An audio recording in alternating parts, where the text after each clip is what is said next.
I'm Dr. Norman McLean. I did practice within obstetrics and gynecology for nearly 40 years.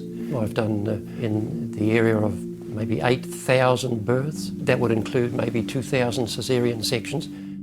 I have performed abortions early in my career.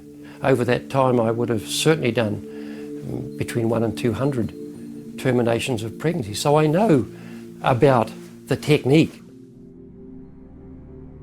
I am going to describe now a first trimester medical abortion. These medical abortions are performed usually between 5 and 9 weeks and nearly always less than 10 weeks of gestation. This is a procedure in which the mother swallows pills in order to terminate her baby. The procedure involves 2 steps.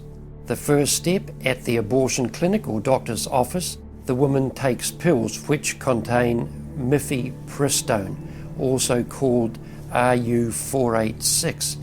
RU486 blocks the action of a hormone called progesterone.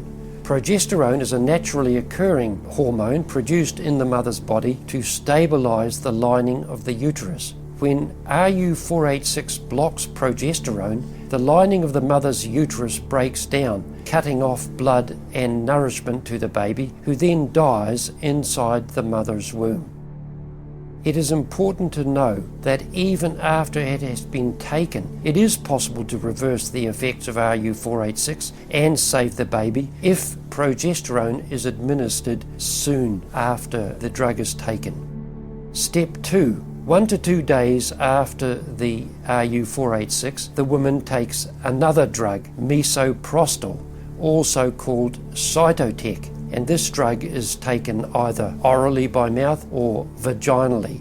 RU486 and misoprostol working together cause severe cramping, contractions, and often heavy bleeding to force the dead baby out of the woman's uterus. The process can be very intense and painful, and the bleeding and contractions can last from a few hours to several days. While she could lose the baby anytime and anywhere during this process, the woman will often sit on a toilet as she prepares to expel the child, which she will then flush. She may even see her dead baby within the pregnancy sac. At 9 weeks of gestation, for example, the baby will be almost 1 inch in length, and if the mother looks carefully, she might be able to see the arms and legs.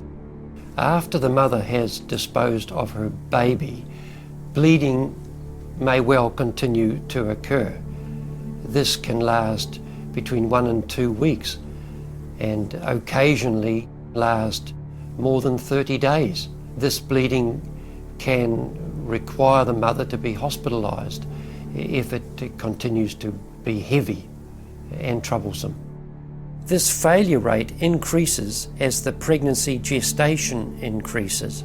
If failure occurs, she will usually be offered a surgical abortion.